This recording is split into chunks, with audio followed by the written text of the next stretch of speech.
You hear the music, Hayden? Yes, sir. Okay, Good music. Yeah, I like it. Well, some people like it, some people hate it. For the people who hate it, it's brand loyalty. Like, they gotta sit through it and suffer. I don't know how you could hate it. And for the people who love it, you know, then they love it. But I gotta give out some, speaking of brand loyalty, Michael RCH, 1,000 Pine Points. Have you ever gotten Pine Points before, Michael? Because if you haven't, treasure it. Treasure these Pine. Congrats to Michael. All right. Yeah, so 1 million, in case you didn't know, Hayden, if you reach 1 million Pine Points, you get an all-expense paid weekend with me at the luxurious Tropicana Spa and Casino. Well, I feel like I should get at least 500,000 for coming on the show, right? No. God.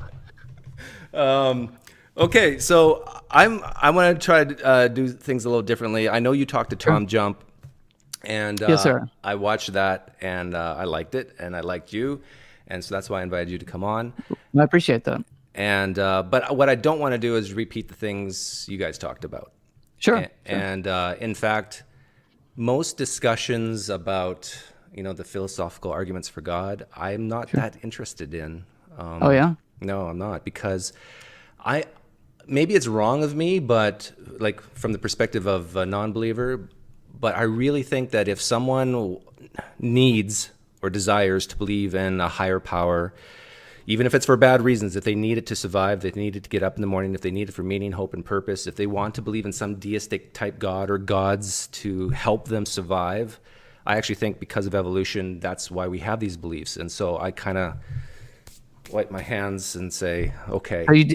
So you just kind of wipe your hands of the philosophical arguments for the existence of gods, or you just don't find them that convincing, you would say? Yeah, for me personally, I think almost all of them are basically arguments from ignorance. Okay. Except for maybe the ontological one. I think that one is just the argument from craziness. I was going to say, if you find that one convincing, that one's supposed to end in certainty, but you didn't go that route. No, that's interesting. I guess, am I allowed to ask questions already, or was it too soon for me to? Okay. I just kind of wanted to explore that because the philosophical arguments are really meant to start with things that are fairly certain, like the Aristotelian arguments begins with change. And so therefore it moves from something that almost, I guess everybody would agree that change exists. And so that kind of lends a little bit more certainty to the argument, as opposed to something like the Cosmological argument, which is dependent on the universe actually beginning. And so that kind of, there's a little bit more room for doubt in that one. But I just find that, so like what line of argumentation would you find more convincing, I guess, is what I'm thinking. For the philosophical arguments? No, just something other than philosophical. If a okay. philosophical argument would not, and by that I really mean, naturally, any argument that you give is going to include philosophy. I mean, argumentation itself is dealing with reason, moving from premise to conclusion. So that's philosophy itself. So I'm taking it you don't mean that, but by philosophy you really mean like metaphysics or something like that. Actually, a little bit of both. Like Okay. Was it Stephen Hawking who said, you know, philosophy is dead, and he was kind of joking, but kind of not? I'll give him the benefit of the doubt. He had to have been joking because that's. Well, I actually think I think he was kind of joking and kind of not. I think that what causes you and me to believe things is not from syllogisms, is not from deductive arguments, is not even from maybe inductive, but I think it's so complicated. I think probably we don't even get to choose most of the stuff we believe, but we get hopefully to choose what situations we put ourselves into that might cause an effect in us. So I really think that when I see Christians and atheists, or even just theists and atheists in general, non-believers, or even theists argue against themselves and using these types of syllogisms and philosophical arguments, I think they're just spinning in circles. I think there's so many assumptions in the premises, and you know, your worldview might be completely different than a Buddhist or a Hindu or a Muslim, and so, you know, even the whole idea of and or either and or both, you know, it's like some people can hold contradictions in their head and be happy. I'm not one of those people, but apparently some people in the East and Eastern cultures can do it. But so anyhow, this is why I don't really delve into the philosophical arguments for God that much, because I think where the rubber hits the road is in specific theism. Okay. And so the way you behave, I think, the way you vote, I think, the way anybody votes is based on what they actively believe. Would you agree with that? Yeah. The way we vote and act is based on our beliefs? Based on actively, deeply held beliefs, what we really value and cherish. It's like if you value certain Yeah, things. I mean, I vote. vote based on what I think is based on what I value and what I think is valuable for humanity and things like that. Yeah. So let's find areas of agreement, first of all. Okay. How to start this? We exist. Well, again, I want to get, yeah, that's an agreement. I believe I exist. But one thing that I think just baffles my mind, well, let me just say it this way. A friend of yours, a friend of mine, comes up to us and says, someone who's been dead for a long time is no longer dead. They're alive, and I saw them. Mm-hmm. So imagine a close friend of yours coming up and telling you that. You know, Myron, he's been dead for like a year, but I saw him the other day, and I talked to him. Cold dead, yeah. I ate with him, all this stuff. Now, are we different in the sense that I would say my friend is almost guaranteed, not, I'll leave the room for possibility, but almost guaranteed that my friend is, something's wrong with his brain? I would definitely lean. I don't know if I'd say something's wrong with his brain, but I think I would lean. I wouldn't tell him that, to his face, but I would lean that something's probably up. But I would, if it was a close friend who I know doesn't tend to, isn't very charismatic or something like that, and make things up like this, and is very trustworthy, I would definitely pause and go, "What are you talking about?" I wouldn't immediately dismiss them because they're my friend. That'd be nice. Well, but I would definitely be skeptical. Yeah. Get your lean no and lean yes cards out. Okay. I before we came on, the only thing I said to Hayden was to make things like this. I want to try something new today. Oh, the lighting's horrible. On mine or yours? On mine, but you guys can read it. Okay. So I'm going to ask the question again. A friend tells us that a person has been risen from the dead. Do you believe him? We both say lean no. Okay, great. Let's see other areas of agreement about Christianity. The Gospel of Mark is the first gospel written. Wow, 2 for 2. The Gospel of Mark, whoever wrote it, didn't put their name on it.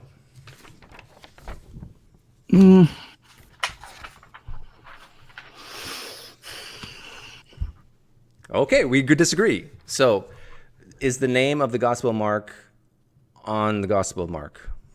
It's not in the narrative. I mean, his name is mentioned in the narrative, but not in the narrative does he say, I wrote this gospel. Okay, then why did you say lean no then?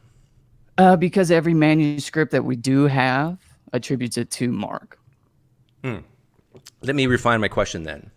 Nowhere within the narrative of the text of the Gospel of Mark does the author say his name. Well, I'm absolutely certain that that's true. Okay, very good. There are things in the Gospel of Mark that I believe is fiction.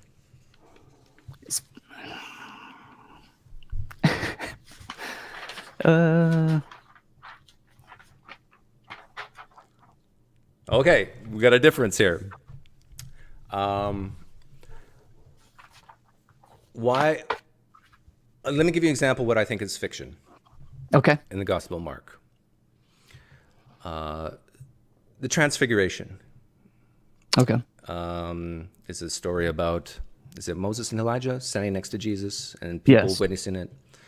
I think that if there was a video recorder at that time taping that whole scene, I think it would not come up on the tape that actually happened. Okay.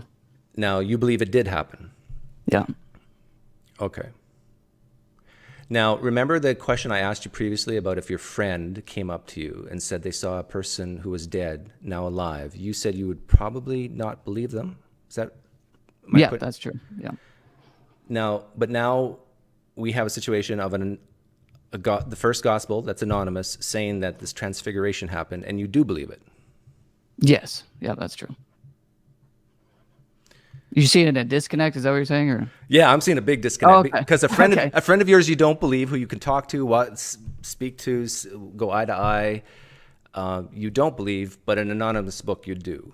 So help me understand that. Well, again, I don't think the book is anonymous. Well, in the definition that I said, doesn't give a name within the text. In the narrow definition that you gave, yes. It's multiply attested. It's also our background information here is different because you don't believe in God. I do. And I do believe that Jesus rose from the dead, and you don't. So there's some, we've got some. What would you call that? But let's say Jesus did rise from the dead. I'm going to grant you that for sake of argument right now.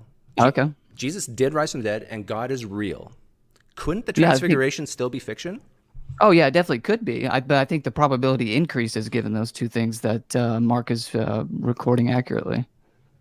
And why do you think Mark is recording that as a piece of history? As a piece of history? Like, why do I believe... Yeah, like why do you think it's more likely to be history than fiction?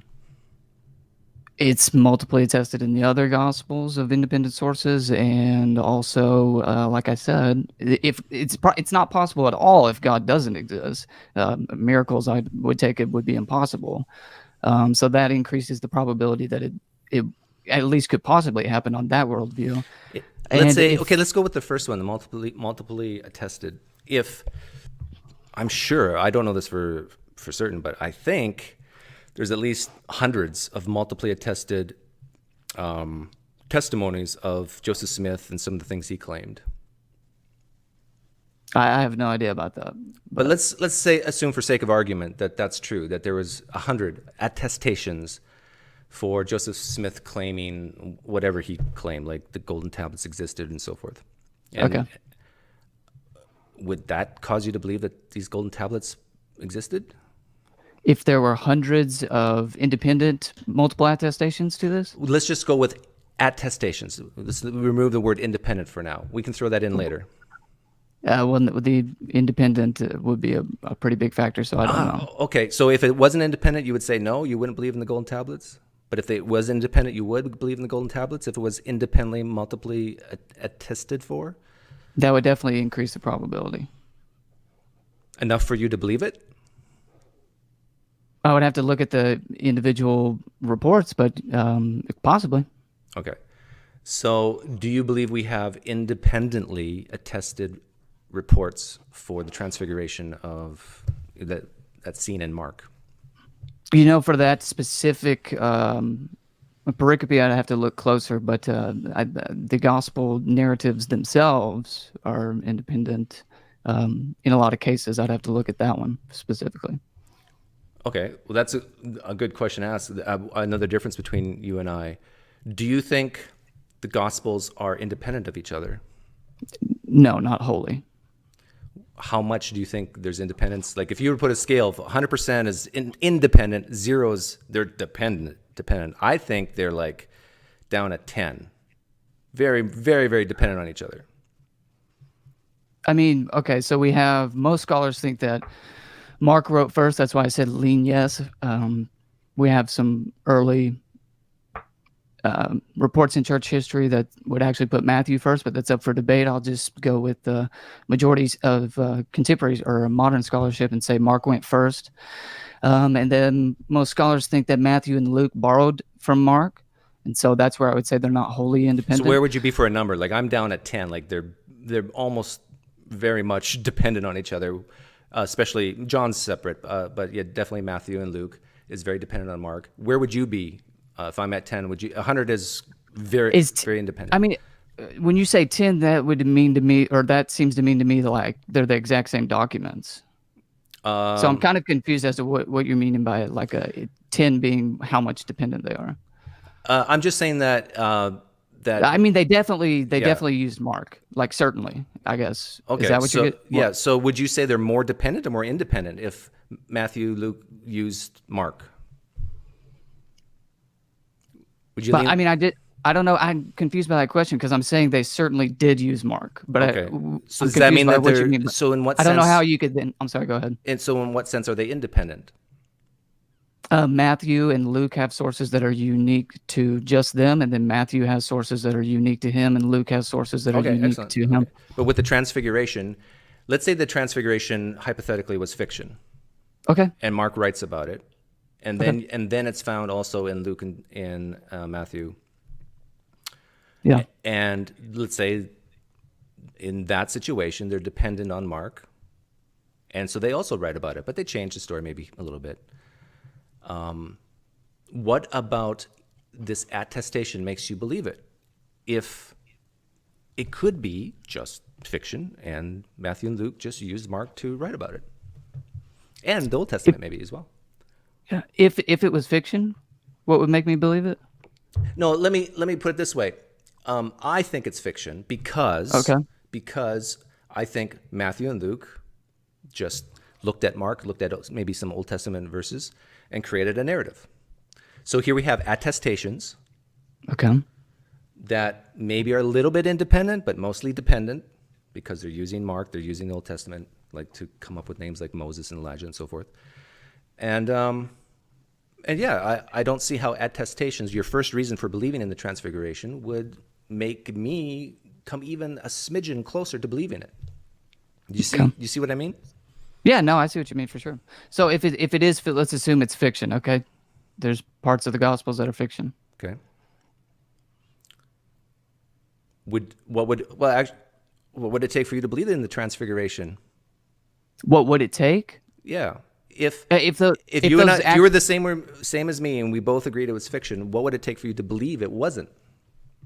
Oh, okay, I see what you mean. So starting with the assumption that it is fiction, what would it take for me to believe it if we had early independent eyewitness sources saying it? Okay. Multiple. Okay. And when you say independent, you mean not like what we have in the Gospels, because you said they were dependent on each other. Well, we can look at the individual pericopes, like that narrative right there, and say, what is the correlation between how Matthew records this scene? What is the correlation between how Mark records this scene? And if there's significant overlap, then we can say that they did not use independent sources for this. So with Mark, he's probably, I say probably, if Mark really is writing the eyewitness testimony of Peter, then that's obviously where he would have got it from, because Peter would have been present at that moment. But I'm saying what would convince me is if we have multiple independent just eyewitness testimony that this did happen. What is what does the phrase eyewitness testimony mean to you? Like if you were like if I walk away from here and somebody says, and I tell somebody that I did an interview with Doug. Okay. And if someone was hearing that third hand, your eyewitness testimony, do you think it's important that they know that it's you who said it? Yeah. Okay. Yeah. So did Mark say he said it? Mark say who said it? Did Mark say that he saw the resurrection, or the transfiguration? No. So we don't have an eyewitness from Mark. Mark would be recording the eyewitness, who could possibly be Peter. Okay, so he's recording it, but so are you saying, if we come from the assumption that the Transfiguration is fiction, you would believe it if you had multiple independent eyewitness accounts and people who talk to independent eyewitnesses? Because Mark wasn't an independent eyewitness. No, Mark's not the eyewitness in this scenario. Peter would be. And so you look at a number of different things, like I said, or other attestations to the same events. And I don't know where it's going. I'm sorry. Well, this gets back to my very first question I asked you. A good friend of yours comes up to you and says that they saw a person who, Myron, who was risen from the dead. And I asked you if you would believe Myron. He's a friend who you know and trust. and he says he saw this fantastical thing, and we both agree that we would not believe it. But it seems like you would believe in something like the Transfiguration based on a source that doesn't put their name on it, and who gets its information secondhand. Well, the difference is, well, I didn't say that I wouldn't believe him. I said I would lean no initially. Right. Yeah. And then I would have to... Initially is a good point. Yeah. Okay. But I would have to, go look at other details about this event that my friend's recording about this person that rose from the dead. Did that person actually die? Obviously, they didn't rise from the dead if they weren't actually dead.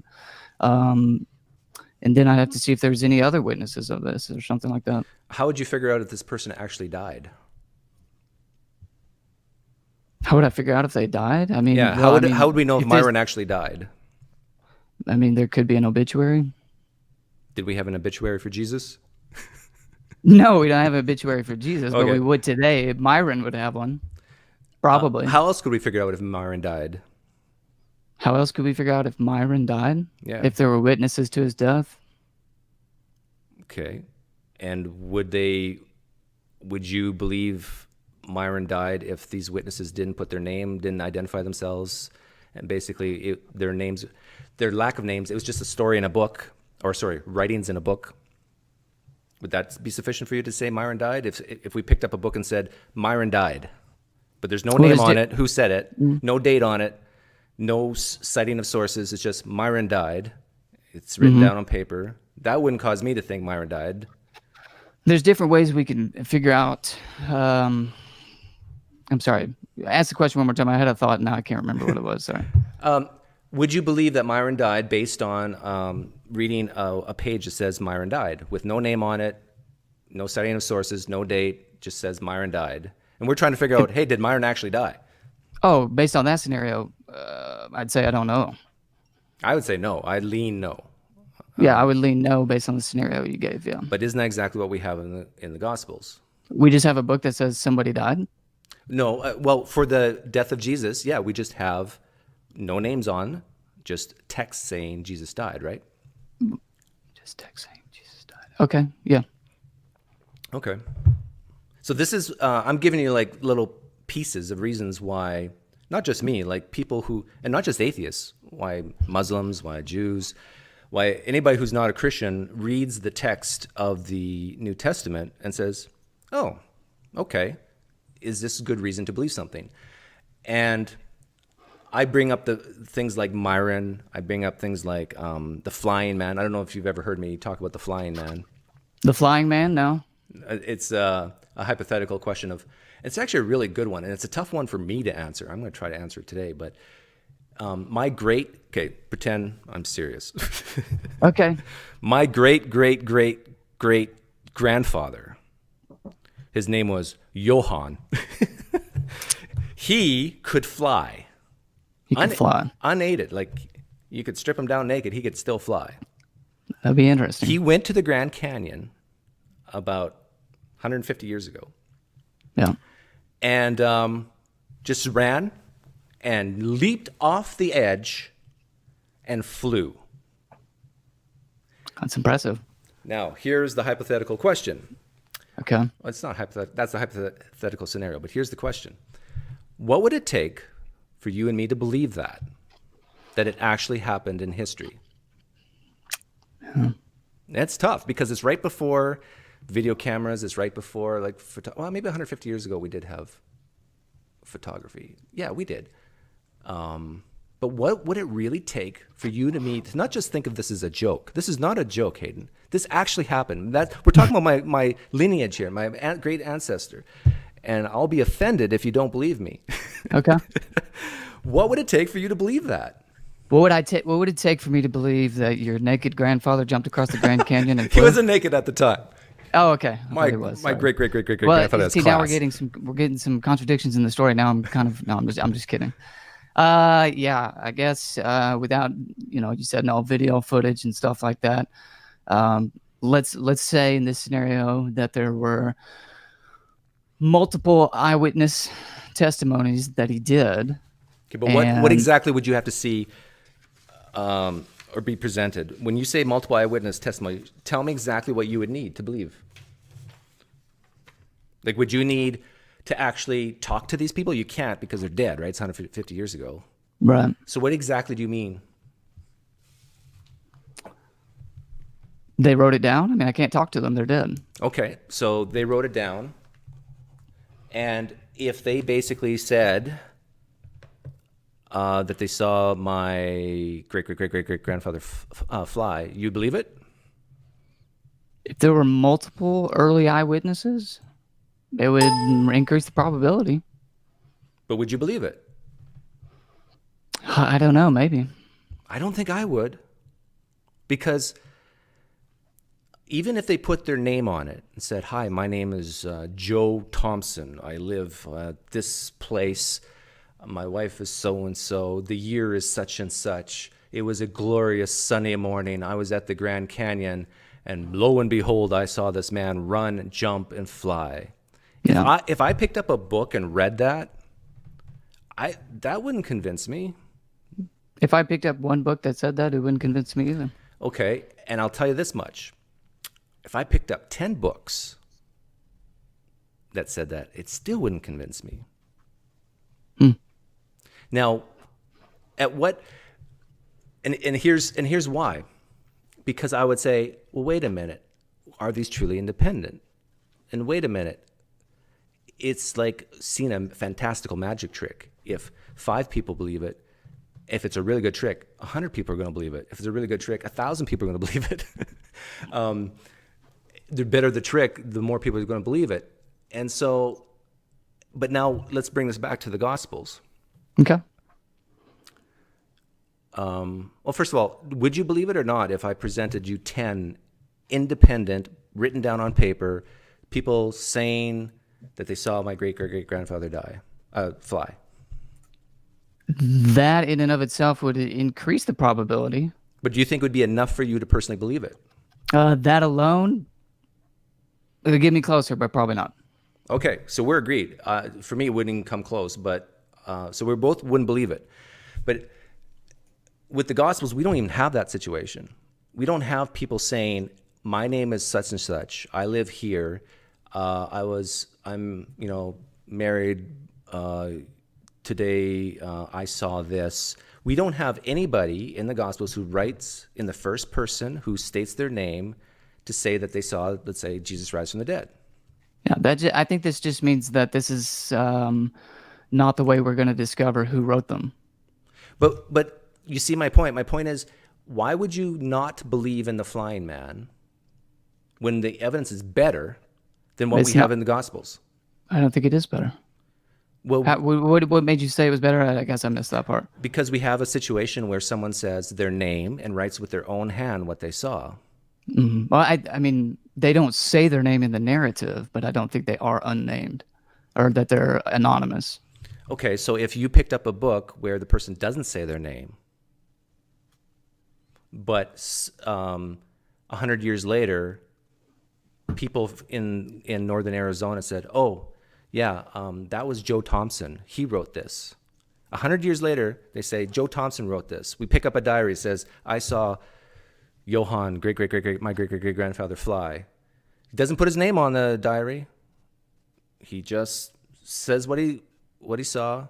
And then 100 years later, we find evidence of saying, oh, that was Joe Thompson. He said that. I wouldn't have any reason to believe it wasn't Joe Thompson. But would that cause you to believe it? It would cause me to believe that it was written by Joe Thompson, and then I'd have to know a little bit more about the Joe Thompson fellow, see if he was in the area at the time, things like that. Okay. What you would have to know more about Joe Thompson? Yeah, I would ask the person that knew him. What did you know about Joe Thompson? But earlier when I asked you, would your best friend tells you, who you know greatly, yeah, that Myron rose from the dead, you said you wouldn't believe him. You would lean towards not believing. Why 150 years in the past would you believe this Joe Thompson guy? Like, oh yeah, he wrote this diary. You don't know anything about him really, and maybe you could piece something up together. But if you don't believe your best friend, why would you believe Joe Thompson from 150 years ago, or Joe Thompson? Sorry. Well, I said I would believe that Joe Thompson was the one that said it or wrote it down. Right, but that wouldn't cause you to believe in the flying man, or would it? If the other ones could be equally verified, then like the other eyewitnesses, I might. Okay. But you would or would not need to actually know that these eyewitnesses wrote with their own hand and identified themselves. Yeah, that would definitely help. But would you need it? Would I need it? To believe it? There could be some other way, but let's just say, okay, I did need it. Okay. Yeah. Do you see how you don't have that in the Gospels? We don't have what? People identifying themselves, writing with their own hand and identifying themselves, maybe even dating their work, saying... Well, they definitely give us a good indication of the date in which it was written. They do? Yeah. Based on the names that they use, based on the places and the different leaders. So when did Mark write his work, his gospel, the Gospel of Mark? When was it written?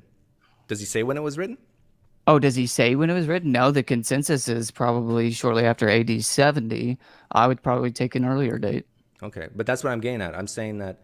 I'm saying there's other ways to know these things than the scenarios in which you're presenting. Like we can know the date otherwise than they like if they don't say when the date was, that doesn't mean we can't know when the date was.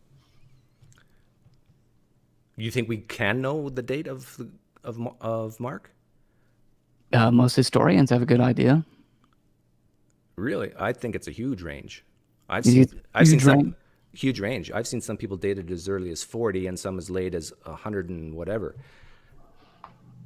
I think most say it's between 65 to 75, which is still a decade.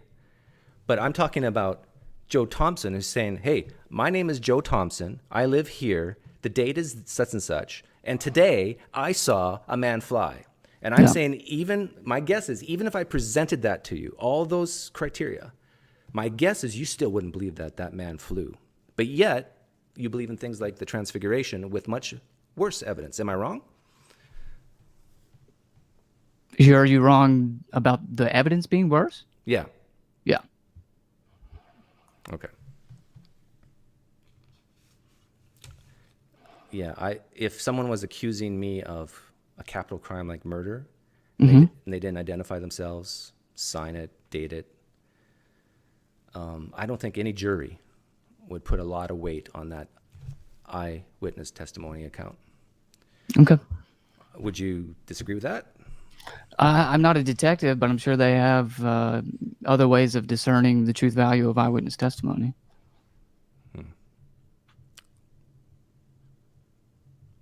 Did you have a question for me on this topic? On this topic, no, I wrote down like a few things that we might be able to do the lean no, lean yes thing with. Okay, let's do that. Do you want to continue to do it, or? Yeah. Let's see if we can find areas of agreement, because this was a huge disagreement between us. Actually, maybe not. I think you kind of said that you wouldn't believe in the flying man based on that evidence. And based on the scenarios that you give, probably not. I don't think they're analogous, but. Yeah, where we disagree is I think that the evidence I presented for the flying man was better than the evidence we have in the Gospels. Okay. And yet I'm seeing you not believing in the flying man and yet believing in things like the Transfiguration and the resurrection based on worse evidence. Okay. So that's how I see it. Now, I know you disagree. Well, it's just helpful to understand the way you see it, so yeah. Okay, give me some things. Definitely give me some things to think about. Appreciate it. I got my papers here. You ask me a question and I'll...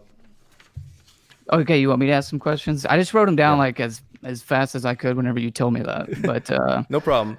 And if you think of new ones, and if I think of new ones. Mm-hmm. Do you think that? Okay, well, I guess I should do it the way you did. Believing in God is dumb or irrational? Believing in God is dumb or irrational.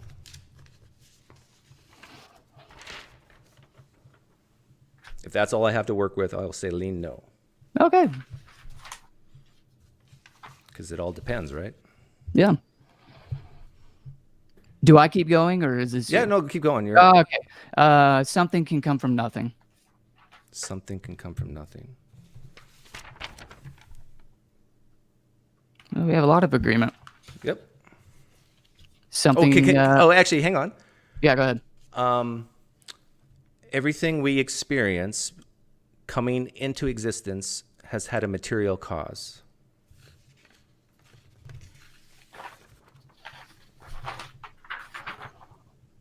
Whoa, very good. We agree. Oh, the Kalam people are going to hate you for that. Not necessarily, but I see what you're saying, but yeah. Okay, your turn. Something physical can be eternal. This is where we're going to disagree, I'm sure of it. Yeah. But I'm actually not opposed to it. I just lean no. I have my arguments for the existence of God, or the ones that I find the most convincing, would not depend on a universe that began to exist. This one's just for you. Well, no, I got to ask one for both of us. Okay. Adam and Eve literally existed, meaning there was a guy named Adam who existed who was formed from dust, and Eve was formed from his rib. Lean yes, but I'm fine if they didn't. Can we explore that one a little bit? Because this one baffles my mind. Yeah, sure. Why do you believe that? I lean yes, but I guess if you put a gun to my head, I'd say I don't know. I mean, I lean yes because I believe that Jesus rose from the dead, and as far as the theological reliability of the Old Testament goes, he seemed to approve of that. Okay, so you believe what happened in Genesis because of the New Testament, mostly. Is that fair? Yeah, mostly, yeah. Okay. I haven't studied the Old Testament as much as I have the New Testament, which is probably true of most Christians. See, this is where I think we disagree, because I think you and I are animals. We're higher primates. We're in the ape family. I think we evolved over hundreds of millions of years. I think the evidence for that is overwhelming. And so I think that whole idea of Adam being formed from dust and Eve being formed from the rib of Adam is a story that has no bearing in actual reality. If we had a video camera and we could somehow figure out when and where that took place, and if we turned the video camera on, we would not see a man poof into existence and then a woman get a rib, whatever. So having me said that, do you just reject common descent, evolution? No, I don't reject evolution. I don't know. That's the consensus. The consensus is I don't know? No, the consensus is that evolution is correct. Yeah. I'm fine with that. I don't know that, but yeah. Well, help me understand because I haven't studied it at all, like zero. Help me understand, though, but why you would lean yes in believing that Adam was actually formed from dust and Eve from his rib. Okay, so you mean literally formed from dust and stuff like that? Yeah. I don't really lean more. I don't know. Okay. It seems like Jesus would have thought that there. I don't know about that either. But it seems like maybe it was a historical, or the belief was that it was a historical person. I don't know about all that being formed from the dust and stuff. Could be metaphor or something like that. I don't know. Okay, so is your position then of agnosticism? You don't believe, or you don't know, or you do know? I'm a little confused. Do you believe it or not? So if I was pressed on this, I'd say these people think this, these people think that. Hayden doesn't really know. Do you think it's possible or even plausible that could have happened if evolution via common descent is correct? Is it possible that God formed man out of the dust if common descent is correct? That's a good question. I've never thought about it. Yeah, because I know some Christians try to have both, because they want to. Well, I mean, the correct question was the intent of the author of Genesis to take this, like literal or whatever. Let's say it's 100% true that evolution via common descent happened. There was no literal Adam and Eve the way I described it, the way Genesis describes it. Let's say you and I go in a time machine and we find Jesus of Nazareth, and we stop him on the street, and you're about to pull out your iPhone to record it, but you thought, I better not because this might cause trouble. So you put it back in your pocket, and you and I ask Jesus, was there a literal Adam that was formed of dust and an Eve that came from his rib? What do you think Jesus would have said? That I don't. I mean, so the only way that I can answer what Jesus would have said about something he did not explicitly say is to project what I believe onto him. And I, as I just said, I'm fine either way.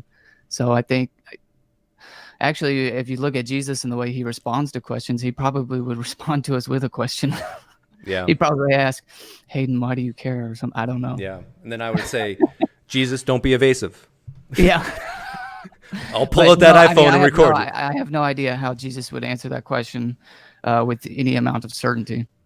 I have a good idea based on my reading in the New Testament and what my background knowledge is of first century Christians. I would say that Jesus would have said yes, because I talked about why marriage is between one man and one woman, because I referenced Adam and Eve. Of course they were real. Hayden, don't be silly. Don't ask silly questions like this.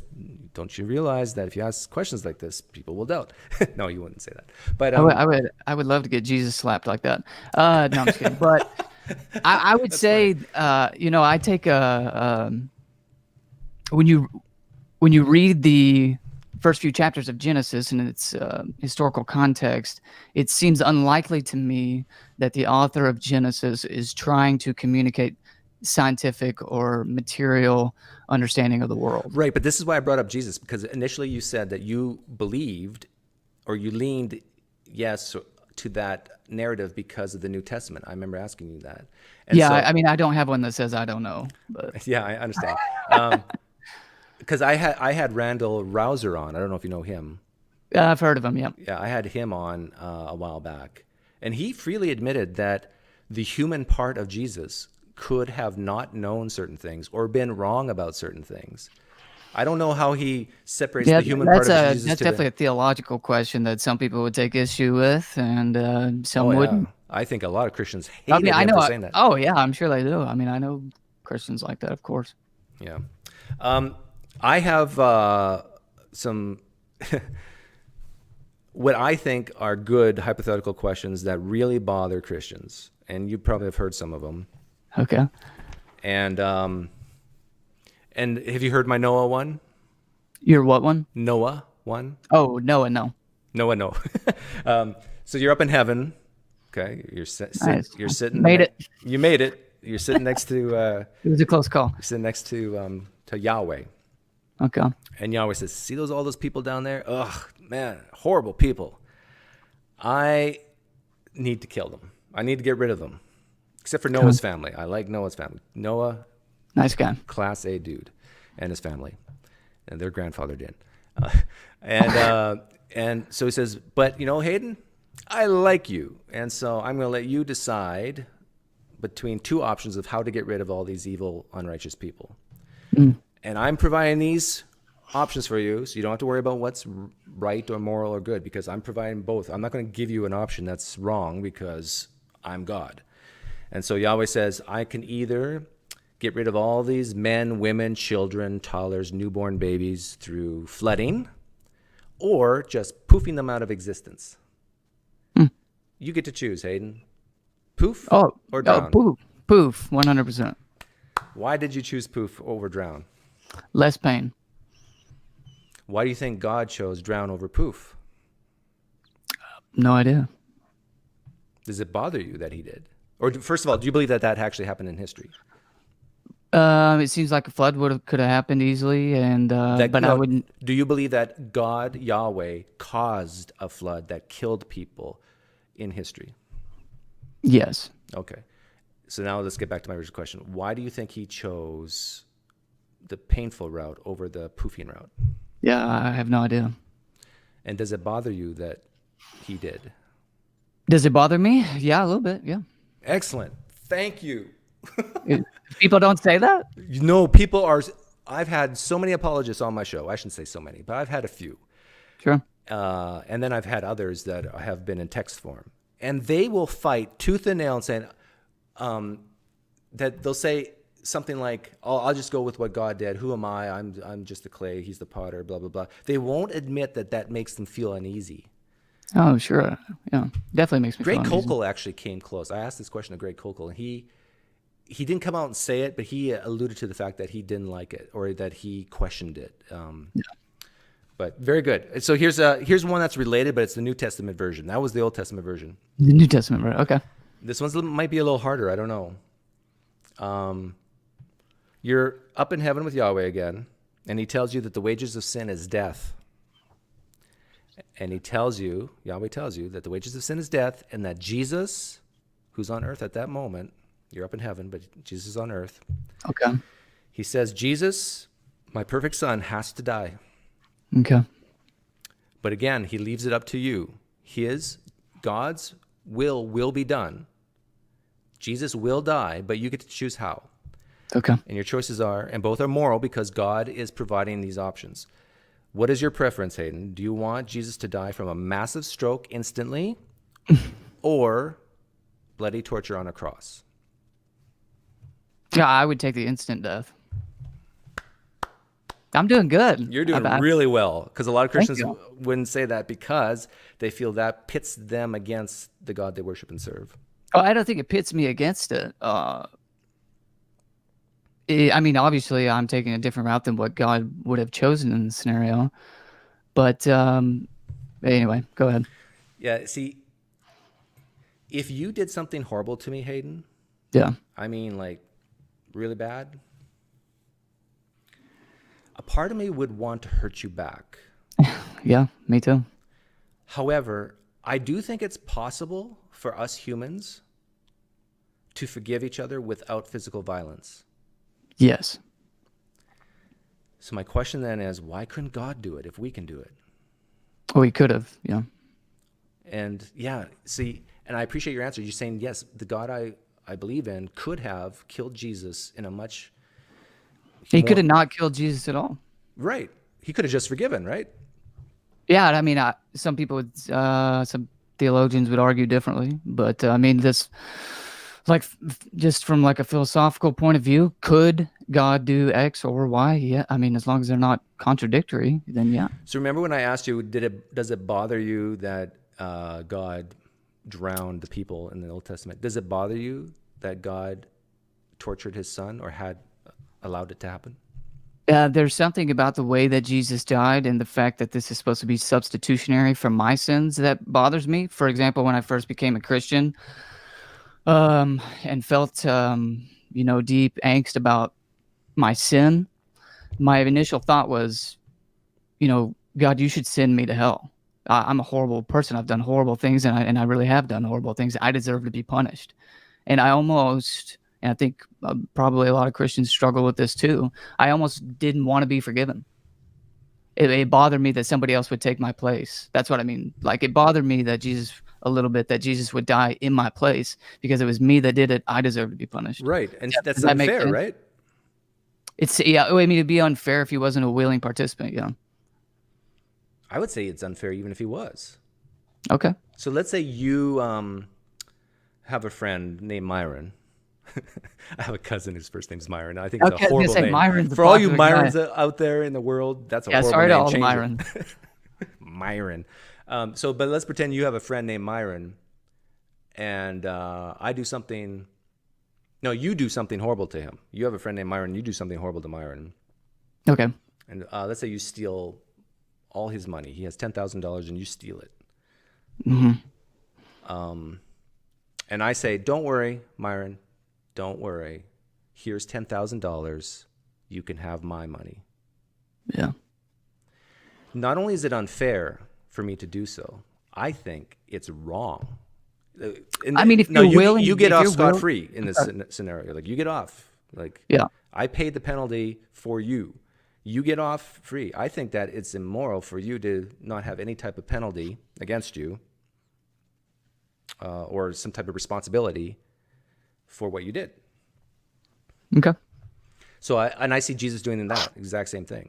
Jesus died for you, Hayden, for the wrongs you did. You said you felt like you did many things wrong.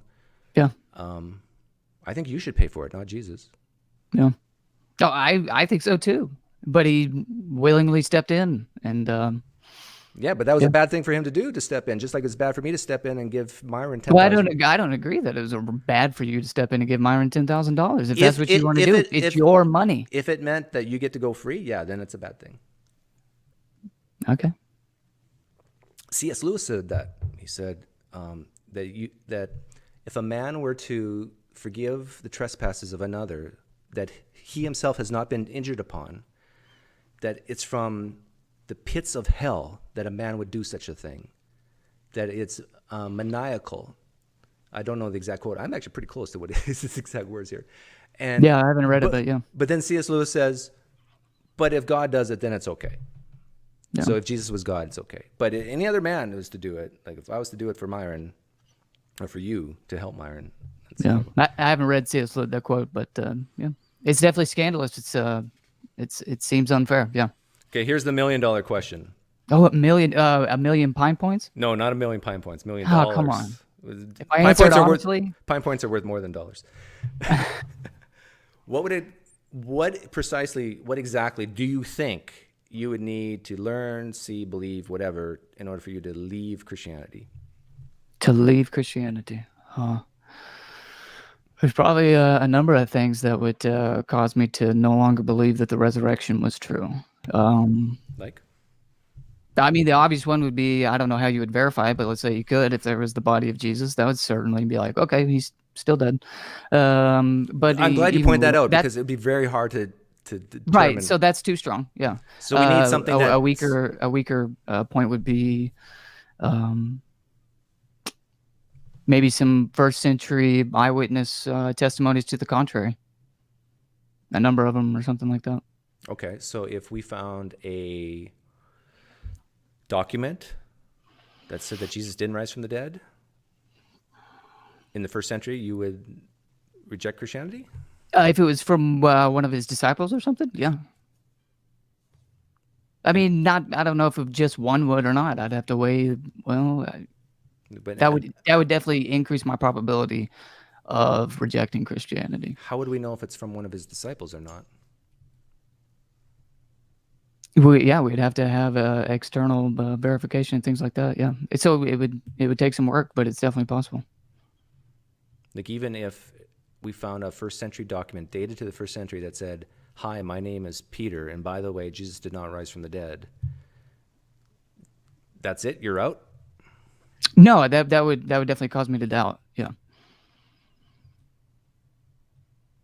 I'm wondering if we don't have some, maybe not the disciples, but there were a lot of competing Christianities back then, were there not? The Apocrypha? Well, I'm thinking, this is not first century though. This would be more like first and second century. But so that's interesting. Do you think that the level of evidence would be higher to disbelieve in the resurrection than believe it? In other words, because when you said I would need to see a first century document that says from a disciple that says that Jesus didn't rise from the dead, and then you ask for verification that it was a first century disciple, I get the sense that the level of evidence you needed to disprove it is higher than to just believe it in the first place. Am I wrong? Yeah, I think so, based on what I hear you saying. Okay. So would you say that you would need proof to the contrary, or strong evidence to the contrary, rather than? I mean, I'm sorry. Go ahead. Yeah. Would you need strong evidence to the contrary that Jesus did not rise from the dead, or would you just need enough reasons to doubt the positive side? Enough reasons to doubt, maybe Mark was written in. Yeah. So both of those would work. Yeah, that's a good point. Okay, because that's where I'm at. Yeah, no, I definitely see. I don't see from folks like, at least what I'm seeing from folks like you and others who don't believe it and things like that. It's mostly casting doubt on the arguments that are given for it. Right. Is that correct? Is that what you mean? No, that's exactly right. Because I don't think I need strong evidence to. No, that's true. Yeah. To not believe that a man flew off the Grand Canyon. Okay, so that's a good point. That's a good distinction. I was thinking like positive evidence to the contrary, but yeah, if you could deconstruct the arguments for it, yeah. So if you became 100% convinced or 99% convinced that all four Gospels were written after 70 AD, would that have any impact on you? Well, whenever I give my arguments for the existence or for the resurrection, I just go ahead and assume consensus on the dates, because that is the consensus already, isn't it? Okay. Well, I earlier you said that you Oh no, I don't. I do think there's a good argument to be before AD 70 or 70 CE, but I don't assume it if I make an argument for the resurrection. Okay. No, I just go ahead and assume consensus. You assume consensus? Oh, sorry, you're confusing me. You assume consensus? Okay. So I assume with the consensus date for the Gospels whenever I make an argument for the resurrection. I see. I got you. I don't actually believe that. Okay. It's like for the sake of argument. Yeah, I got you. Let's just assume that they're written when most people say they are. I actually take a minority position. It's sort of like what Tom Jump does when he's talking about naturalistic pantheism. He doesn't actually hold that position, but he uses that as an outsider test for faith. Okay. Yeah, he cedes it for the sake of argument. Yeah. Okay. I think. I don't know. Like, do you believe currently, because of the historical method, how much does that play a part in why you believe? Well, let me back it up. Okay. Can you name the time, the date of when you became a Christian? Not the time, but the date. Can I name it? Yeah. Like, do you know when you became a Christian? Yeah, that was 7 years ago, or 6. I'm about to be 27. So. Okay. So you between 20 and 21, you became a Christian? Yes. Can I ask you what happened in that year? Yeah. So let's see. So I'd done 2 years at a junior college here in my hometown, and then I moved to Lubbock, Texas, and I was going to do a couple more semesters at a junior college out there before transferring to Texas Tech University for petroleum engineering. Was on my radar at the time. And then I had an experience driving down 19th Street in Lubbock, Texas, on my way to a college party, and literally and metaphorically turned my car around and went home, and haven't been back. Now, this experience you had, can you tell me about it? Yeah. So I'm doing what I do every weekend, going to a college party. And then all of a sudden, I mean, it felt at the time like I just hit a brick wall. And I'm not a very emotional person, but became very emotional about what I would now define as sin, but sin wasn't really anything on my radar at the time. And became convicted of the way I had been living was immoral, which morality wasn't really something that I really believed in. Kind of believed in like a subjective morality at the time, and went home and confessed to God. And but why Christianity? Like, you can confess to. Yeah. So at the time, I was thinking this wasn't something that just came up from within inside of me. I'm not an emotional person. Nothing traumatic had happened in my life. I didn't have any prior belief that the way I've been living was wrong. So how you were living? I'm sorry, go ahead. May I ask how you were living? That caused what I would now describe as like promiscuous. Okay, gotcha. Okay, continue. Sorry. And then so it was my interpretation of that event that this was something external that had happened to me. And so I went home and thought about that and interpreted that as the Holy Spirit's conviction. There's many thoughts flowing through my head right now. Sure. One of my thoughts, I'm just going to brainstorm this with you here. One of my thoughts is why you even thought that having sex with girls at the time was wrong in the first place. Why you were felt guilty about it. That's one. That's exactly my question. I didn't feel that way. You didn't feel guilty? No, I have felt no guilt about that. No, but during that experience, you did or no? Yeah. during the experience, I became convicted that this was sinful, and I don't know why that happened because I didn't believe that. Okay, gotcha. So you weren't. That's what the disconnect was. The disconnect was so weird for me when it was happening. Was I don't believe this, but Okay. this is the conviction that I'm feeling. Okay. And that led you to believe that there's a God and that sin is real. Did you believe a God at that point or no? Before? Not really. If you'd have asked me, I probably would have said yes, but more like because I was raised here, so I kind of got to check that box. But I don't really actually believe in anything. So your parents weren't believers? I'm sorry? Your parents? Yeah, my parents are Christians.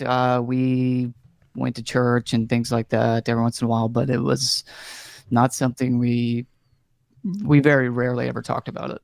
Okay, I'm going to be very honest with you because, and this is on record. This is on tape from many prior conversations I've had. Don't ask me to dig it up. Okay.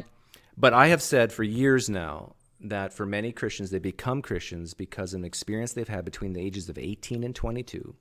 Yeah. And for many of them, they are born and raised in the Christian belief. But they reject it. Then between the ages of 18 and 22, they have some type of tragedy experience, amazing experience that causes them to change, to start researching or whatever. But it happens between those ages, and it's usually involved with some major experience or tragedy. And then after they're done with that experience and with the research or whatever, the reflection of that experience, they end up adopting the core propositions of the religion they were raised in. This happens in Christianity, it happens in Mormonism, it happens in Islam, it happens in Hinduism, I think. And I've talked to people where this has happened. And so now, me too. So now as an outsider, if we were aliens and we're studying humans, we're outsiders of the human race, and we're studying these phenomenon of the human experience, the human condition. Yeah. Would we say that what you experience actually is attributed to a real God that really convicted you, that led you to him, or that maybe you had I know you said you didn't feel guilt or anything, but maybe it was subconscious. Our brains are complicated things. It was lying in the back of your brain. Maybe you heard something if you lived in Texas, of course you heard like all the time, you have sex before marriage, you're going to burn in hell. I'm sure there's some Christians in Texas who say that. I know you say that, but I live here and I really don't hear it that much. But I guess I did the extreme version. I'm sorry? I did the extreme version there. Okay. But do you see what I'm getting at? Like if there was a Hayden in Pakistan who was driving their car on the way to some type of party, and they felt convicted, and they turned that car around and went to the mosque and prayed to Allah and became a serious, devout Muslim. I don't know if on Islam there's something equivalent to the Holy Spirit. I could be wrong, but no, they would say Allah causes things to happen in people's life. Whether they don't call it the Holy Spirit. Maybe they do. Maybe some of them do. Some of them don't. But I've seen on videotape, at least, Anthony Magdabasco interview Muslims who will even use the words personal experience. That they believe in a personal God. Now, not all Muslims believe that. They believe that Allah is so great that you can't even be personal. But some Muslims do. But my point is, I don't think you and I would say that would be a very consistent, a very good, reliable way to say, oh, yeah, Allah is real. Because no, yeah. So this is just how I became a Christian, and I would never. Well, I guess I would never use it. Actually, with my friends who are atheists, for them, this is the strongest evidence.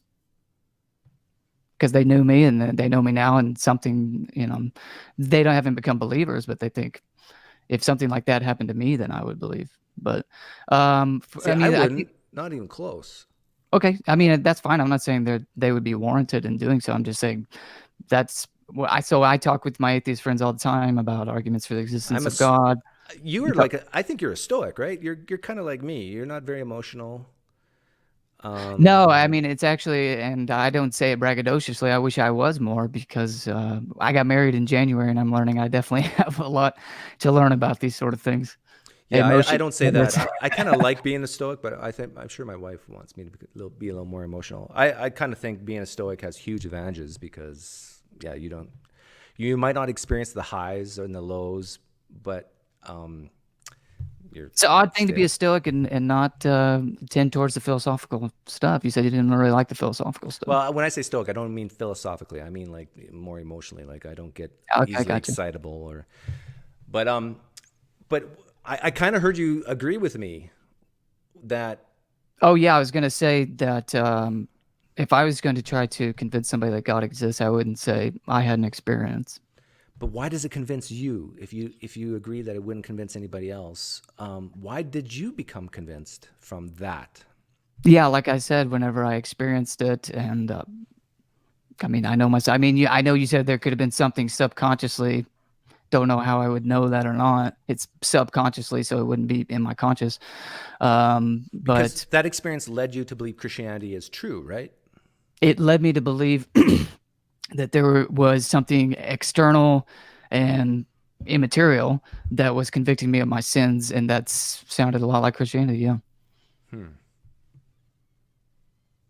And so then I went and looked at, then I later look into it, the same scenario you're describing of somebody in their early 20s looking into whether or not their beliefs are true or not. And I know you say some people, I don't know if it's most or not, but some people do find that what they believe is true, so they believe. And a lot don't. I mean, I don't know when you became a non-believer, but you would be evidence of that, right? Yeah, I became a non-believer in my late 30s. I started doubting in my early 30s, mid 30s. You were a Christian? Oh yeah, for 30 years. Yeah, I was a Christian before your parents even thought about you. Well, maybe they were thinking about me. What kind of a Christian, I guess, would be my question. Oh, I was all of the kinds. No, that's not true. That's I was not a Catholic. Okay, let's say like a serious or like a nominal or. Oh no, serious. I was me and my wife. We ran the youth group, the K through, was it 8 ages? We were in charge. I was on stage singing, doing drama, playing saxophone for. You say, oh wow, you're talented. For decades. I was, yeah. Were you familiar with? This is just interesting. Were you familiar with apologetics at the time? Oh yeah, I could speak most people under the table with apologetics. You probably give the argument better than I can, huh? Yeah, probably I could. Yep. Which part first made the house of cards crumble, so to speak? It's a good way of asking it. It's there's many parts. I would say the step number 1 is to pull your beliefs out of you and critically examine it from an outsider's perspective. So I think that's what started happening with me. So I would say, like, why exactly do the Mormons think I'm wrong? Why do even this version of Christianity think I'm wrong? Why does Muslims, Hindus think I'm wrong? And really saying, okay, it's not a part of my identity anymore. Let's pull it out and analyze it. And then, so basically, you have to allow your defenses to come down and not treat your belief as such a precious thing that needs to be protected. Now, yeah, don't treat it like a sacred. Right. But my guess is once a person, not all, but many Christians, when they do that, when they take their belief and not treat it as a precious thing that needs to be protected, I think it's over. I think it's over. I think they become there's a large, I don't know how large it is or if it's even large, but there's definitely a subset of Christians who hate me for even doing apologetics because they're afraid that people will no longer believe just from doing apologetics. Thank you for saying that. Yeah. I've been saying that for a long time, and other apologists. Oh, hey, the number one comment I get on my blog, I've been doing my blog longer than I've been doing the YouTube channel, and the number one comment I get is from what I guess is the proper term is fideists. People who are, I like to, Tom Jump said this, and I thought it was funny. They are methodological atheists, even though they claim to believe in God, because they would agree with Tom Jump's definition of atheism that there are no good arguments for the existence of God. They would agree with that statement, and they're Christians. And that's the number one person that I get push, probably not the number one comment I get, but the number one kind of trying to push back against me on the blog is from Christians like that. They can't stand me. Well, yeah, being a YouTuber doing this sort of thing can be lonely, but I kind of agree with that criticism, because I don't want to scare you here, but there's going to be with the fideists? No, with the sentiment about apologetics being dangerous. Yeah, so with the fideists, yeah. Well, I think it can be, I mean, if you want to use the word dangerous, I just wouldn't use it that way. Look, if God doesn't exist, I want to know. If he didn't rise from the dead, then I don't want to believe in the resurrection. But you don't want to lead others away from God, right? No, I don't want to do that either. Yeah, no, I don't want to lead people away from the truth one way or the other. It scares, or it doesn't, it scares me to a degree that I'm leading people away from the truth in general by giving arguments for the existence of God and the resurrection. Because I can almost guarantee you that someone is going to watch this live stream, probably not today, but in the future, who are only watching it because of you, not me, because of you. They like you, and they go, oh, what's Hayden doing talking to this atheist guy? Let's see how this pans out. Yeah. And they're not going to agree with me, but they're going to hear something I say that will just resonate a little bit with them. And they're going to say, oh, yeah. For sure. And, yeah. then that's going to cause them to doubt. And then maybe, maybe 5 years from now, they're going to leave Christianity. Well, it should cause you to question, if that's what you mean by doubt. The term doubt could be a little nuanced. Yeah, but, I use it to mean question, yeah. Yeah, it definitely should. I mean, there's things you said right now that I'm already running through my head. I need to go research on both sides. Yeah. Well, that's good. Yeah, no, I have absolutely. No, I want people to believe what's true. Or, I mean, at least I flatter myself as that. I guess you don't have to believe me. But if Christianity is not true, I do not want people to believe it. You just said something, and it brought back a flashback of I've had a lot of these types of conversations. But I had a conversation with, was it a Hindu? Yeah. I forget. I didn't mean yeah in the affirmative. I have no idea. Sorry, go ahead. But I forget if it was a Hindu or a different religion, but it wasn't Christian. And I remember asking or saying things to this person, and this person was starting to question their own beliefs. Oh, yeah. And you could visibly see it. You could audibly hear this person express doubts. And guess what happened? They left talking to me. We ended the live stream. And about a month or so later, come back and talk to me again. And you know what this person did? Everything that I brought up that caused them to doubt, they went to their spiritual leader, guide, and teacher, and they got the answers for those questions. Did they get actual? So they come back. Did they get actual answers, or did they more or less just? Well, in my opinion, no. But they got answers. Well, I mean, that I know answer. answers. Okay, go ahead. Sorry. Yeah, they got answers that sufficed for them, and so they came back.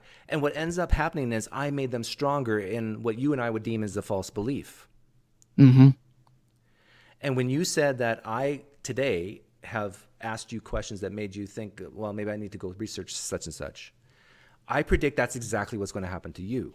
Well, I intentionally said I'm going to research both sides, and so I'll try to find some people who don't believe the contrary, people who do believe as you do, and read what they have to say, and then find people on the contrary, and try as best I can to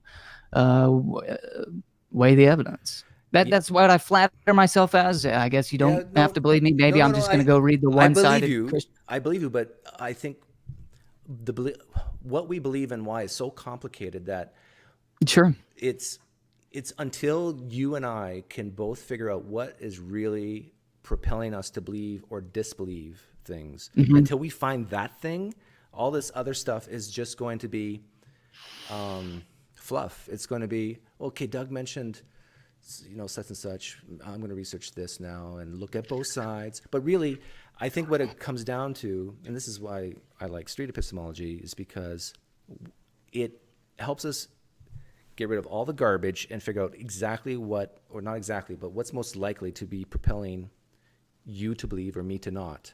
And I think for you, it's that experience you had when you were 21.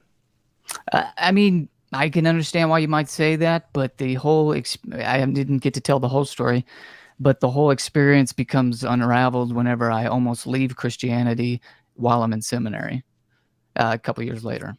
Oh, really? You almost left Christianity in seminary?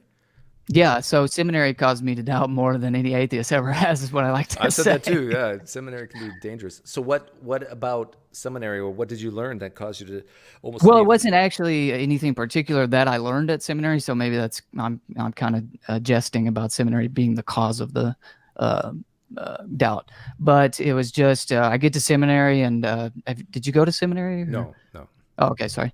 Sorry. But if you go to, no, I don't mean sorry you didn't go. I meant I don't know why I said sorry. I'm sorry that you went. But if you go to seminary, you dive really deep into not necessarily apologetics. Unfortunately, I think they should, but and philosophy. I think that's starting to change.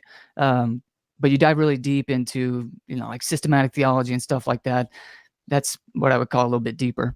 But when you go that deep, or at least what happened for me, when you go that deep, you also, it's kind of hard to explain, but what happened was I went so deep that I had to go, why do I believe any of it? That we're not addressing that one.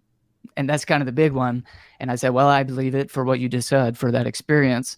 And while I don't think it was bad, I would have liked for it to have been better. And then I ultimately start, again, you don't have, for the audience, you said you did believe me, but for the audience, you don't have to believe me. But I started reading both sides, started very simple. Actually, it was at the beginning, it was mostly one-sided. I was pretty much only reading atheists. And I started, very simple with like the God delusion. And then got to a point, at least my doubt went so far that I went to one of my atheist friends who I have a number, and they're my best friends, actually. And said, you know what? I think I'm going to have to go to church tomorrow and tell my pastor I'm done. And then I just kept digging and found some answers. But that's how deep it went. I mean, it was... Did you have a girlfriend at the time?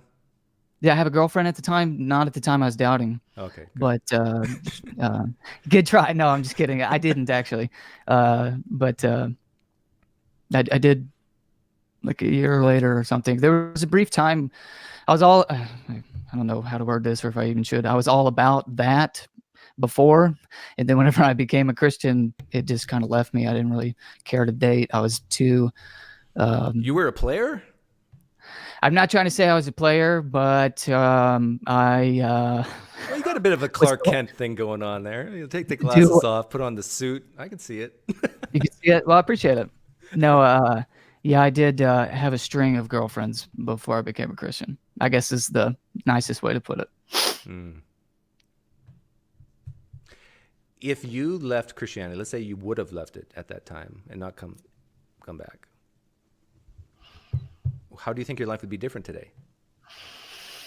How do I think my life would be different today? I mean, I would say from a practical standpoint, not much. Interesting. I mean, there might have been some initial, I was almost convinced that I should. And so it almost happened. So it's really not much of a hypothetical. And so those scenarios began to run through my head. What's going to happen? I'll no longer work this part-time job at the church I was working. But like, do you think your life... I don't have that job now. So, I mean, the money was never anything. Like, I ended up giving up that job for different reasons. But if you would have left Christianity back then, do you think you would be more likely to be a nihilist, or would you have less meaning and purpose? Would you be unable to love others, or no, none of that. No. See, we're same. I left Christianity. I left.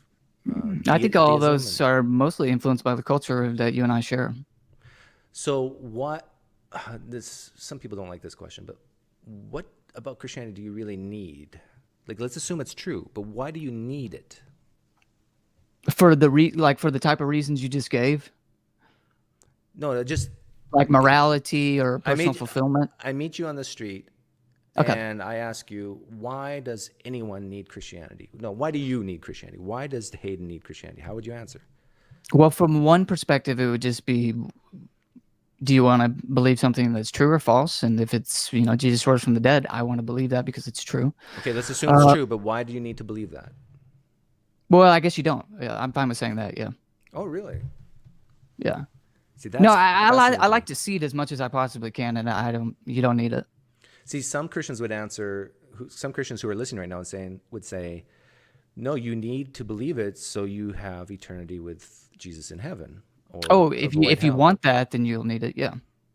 And avoid hell, and you need it to help you through the day. Some Christians might say they need, because Jesus promised to comfort you and guide you and direct you through the Holy Spirit. And if you that helps some people, but other people can do that with different beliefs. But all those answers that I just gave, you wouldn't give. You would just say, no, you don't need Christianity. The one about if you want to, I guess the way I would say it is, if you want to live forever in God's kingdom, then you do. Okay. If you don't need it to be happy in this life, are you happy, Doug? That's such a interesting question.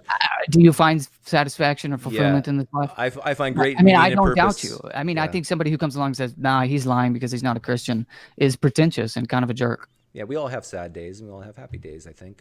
Yeah, Christians do too. Well, there's actually a very serious example of this that just happened. Christians can be depressed and things like that. Yeah. But I do find great meaning and purpose having this channel. Yeah, so do I. I think I like talking about this, and Tom and I talked about it a little bit. It's just a cool time to be alive that we can even do stuff like this. It's very unique. Do you think it's bad of me to cause doubt in Christians? No, I think you should. Even if there's a hell? Even if there's a hell, do I think it's bad for you to I cause doubt in Christians? I'm not going to say more than you do, but quite a bit.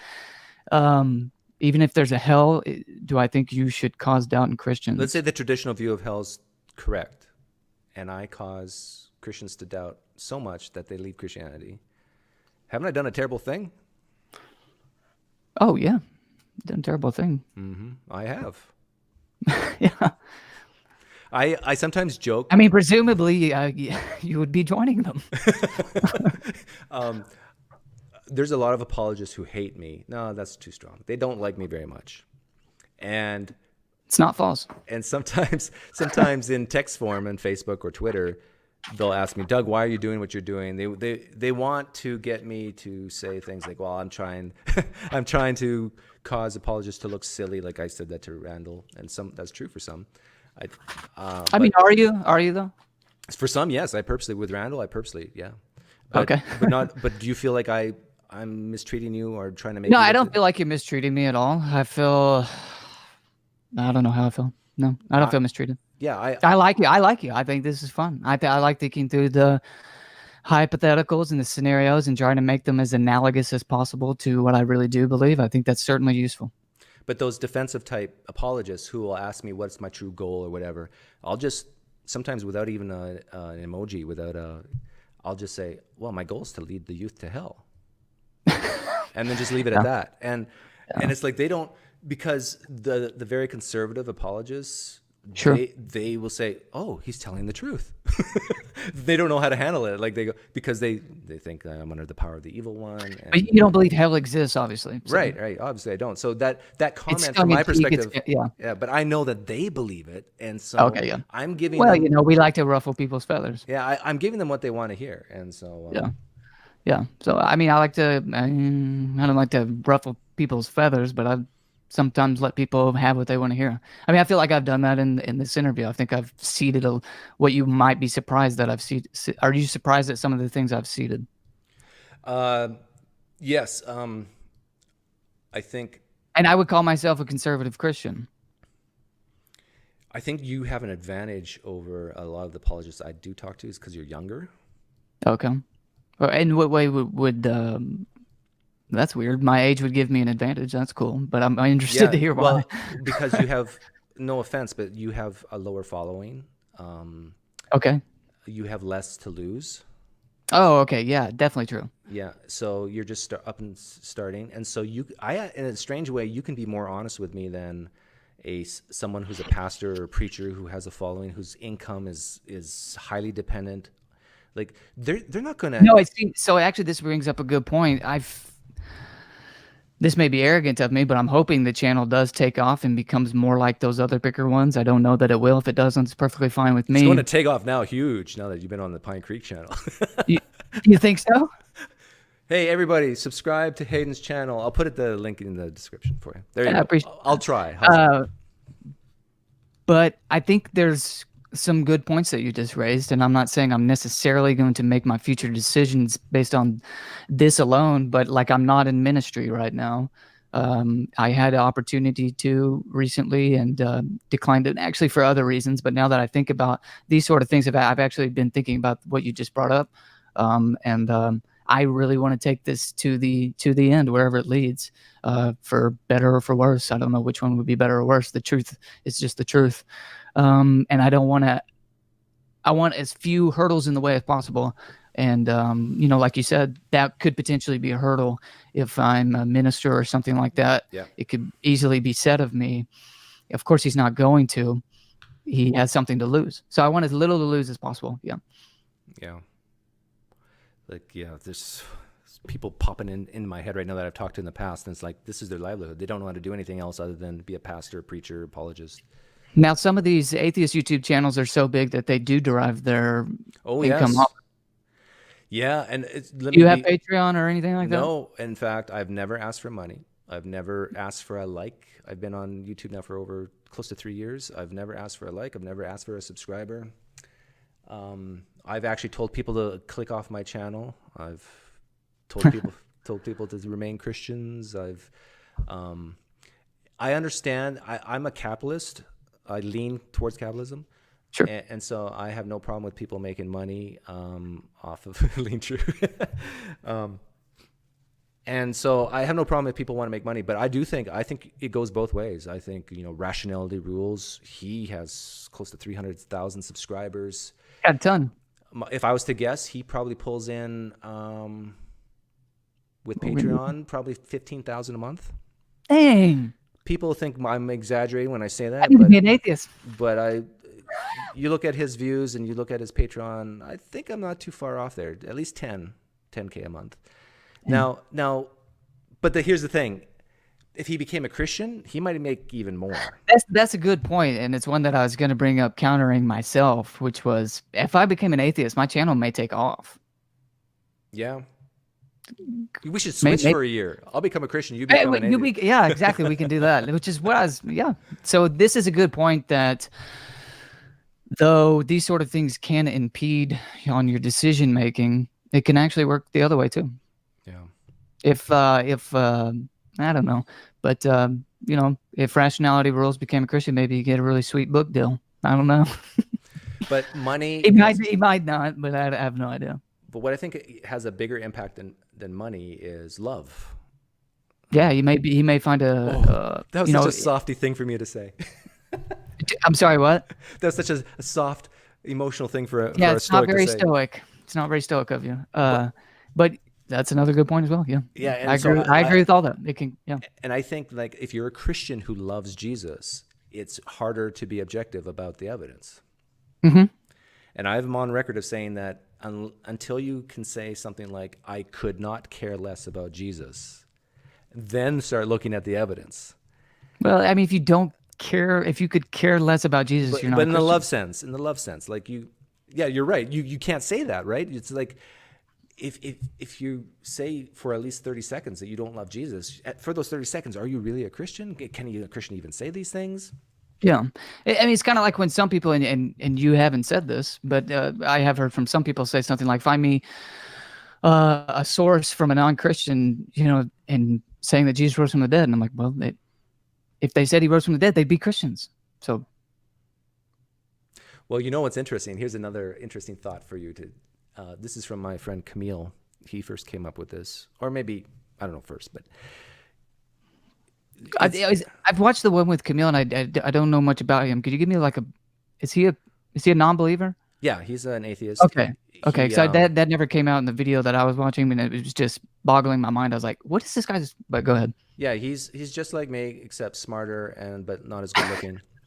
And he said, "Find me a historian, a professional historian, who didn't come from Christianity, is not a Christian, but became a professional historian, looks at the evidence for the resurrection, and became a Christian because of it." Yeah, we've had this challenge for over a year now, and we've had people say contact such and such, but we've not had anybody saying, yes, I'm a professional historian, was legitimately not a Christian, was not even a backslidden Christian, nothing, and I became a Christian because I looked at the evidence of the resurrection. Oh, okay, became a Christian because of the evidence. Okay, yeah, gotcha. Yeah. I think most historians would agree with if you take a Gary Habermas or Michael Licona approach, I think the facts that they give, most New Testament scholars and historians would agree with, but most historians would not make the conclusion that they make. So in other words, the evidence that they give is not that controversial. I don't think. I guess I could be wrong. But yeah, most historians don't agree with their explanation. Do you know why that is? I guess they don't find it warranted. I mean, I don't guess. They don't find it warranted. Yeah, but I actually have something here. Let me bring it up. Sure. This is why they don't, even if they agree with those 4 minimal facts, this is why they don't believe it. Sorry, I can't see that. I'll make it bigger here. Okay. They don't believe it for the same reason why they don't believe the minimal facts in Mormonism. Like fact number 1, Joseph Smith taught from the beginning that he was translating from the plate, so therefore it's not a legend because it started from the very beginning. Number 2, Joseph Smith's 3 witnesses, Harris, Cowdery, and Whitmore, at the same time saw the angel Moroni and the golden plates. So, hey, this can't be a hallucination because there's no such thing as group hallucinations. So they actually saw these plates. Minimal fact 3, Joseph Smith and his followers were willing to suffer and endure martyrdom for their preaching. Joseph Smith was killed by a mob, and he never recanted, and there's no record of him once recanting on Mormonism, so therefore he can't be lying, right?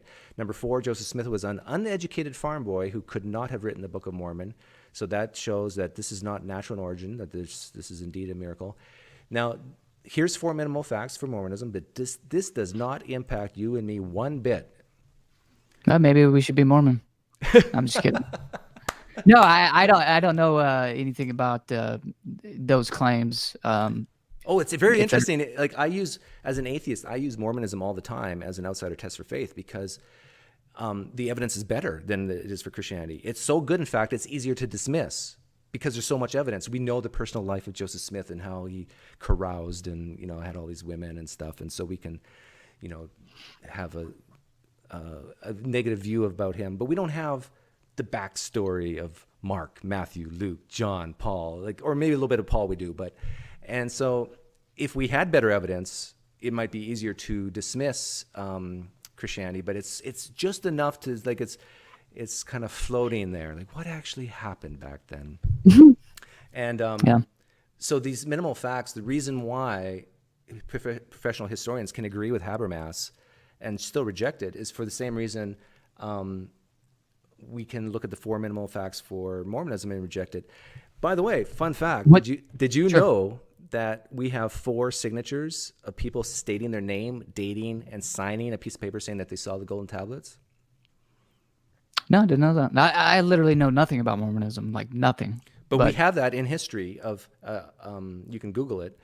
But the thing is, if someone were to come to you on the street and say, hey, do you believe that there was actually these golden tablets that Joseph Smith found that had the words of God on it, or the directions of where? Yeah, and I think you would say no. I'd say no. We don't believe that. But why not? We have 4 attestations signed, dated, which is way better than we have than in the Gospels.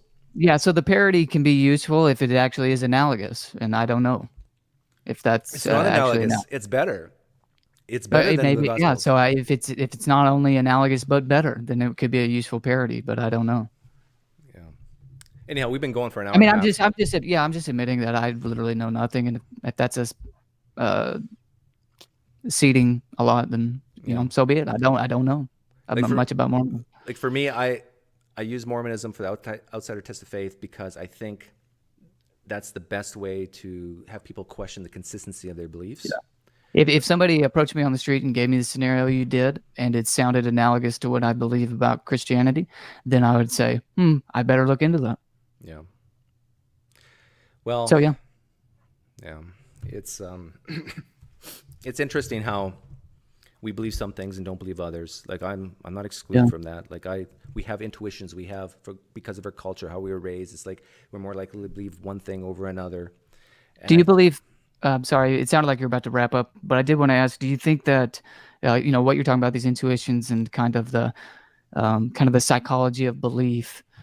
Do you think I could have came to faith in Christianity because my parents told me it was true, because I had some experience when I was 20 years old that confirmed what my parents told me was true? Mine didn't actually. They encouraged me to investigate for myself. But in this scenario, all of that, like the worst possible scenario that Doug on PineCreek would just have a heyday with on the psychology of belief, do you think all of that could be seeded and it still be true? Oh, yeah, definitely. Yeah, okay. Yeah, that was the main question I had throughout all this, but okay. Yeah, I don't know how many times where I've had apologists yell genetic fallacy to me. And it doesn't sound like the way you're using it is a genetic fallacy, but if you were to say, therefore it's not true, then that would be a genetic fallacy. I don't think you could, if someone took the time and scoured every single minute of content I have, you'll never find me saying that. I could be wrong, but what I do say is that all those reasons you just gave with your parents and the experience and stuff, that doesn't make it false or true, but it ought to cause you to doubt and question. Oh, we certainly should. And I agree. We agree on that. Yeah. That's why I did in seminary. Yeah. Yeah. Okay. Well, this is fun. It was really fun. I really enjoyed it. It's funny that you emailed me. It took me so much by surprise, but I guess I should have expected it because Tom Jump mentioned you to me afterwards. And well, it wasn't Tom Jump. It was like I was driving in my car one day, and I wasn't thinking about you at all. And all of a sudden, I had this strong sensation that I should email you. Oh, I see. Okay. And I turned the car around. And I immediately got back. Literally to the and office. Metaphorically, and went home. Yeah. And but yeah, I'll contact you later, and we'll do the switch. You become an atheist for what do you want to do? A month, a year, and I'll become a Christian. I'll give it a month. If I don't see any money or book deals by then, I'm going back. And then I'm gonna go contact B&H Publishing and tell them that I was an atheist converted to Christianity. See if I can get a book deal from them. Well, Edgar Curie just donated $24.99 saying, "Hey, Doug, thanks for doing this on the weekend." You're very, very welcome, Edgar. Glad to see you here. We're up to 160 people watching on a Saturday. You guys should be raking leaves or something, or doing yard work. You shouldn't be inside listening to us too. I've got a small yard out front of my duplex. So. But anyhow, this was fun. Yeah, you did surprise me with some of your answers. Pleasantly surprised. Well, good. And yeah, and it wasn't so bad, was it? No. I don't feel uncomfortable at all. I don't feel attacked or whatever. Yeah. I'd love for you to come on my channel. Do you do interviews on other people's channels? Sure. Yeah, I can do that for you. Yeah. I think that'd be fun. I'd like to introduce you to my audience. I want them to hear it, which is from the horse's mouth. Sure. As long you're not a horse. As long as you're okay with leading people to hell, I'm glad to come on your channel. Okay. I'm okay with people thinking for themselves. I'll say that. Okay, so I'm gonna pretend I'm Yahweh for a second during the times of Noah, and I'm gonna, instead of drowning you, I'm going to poof you out of existence, and myself.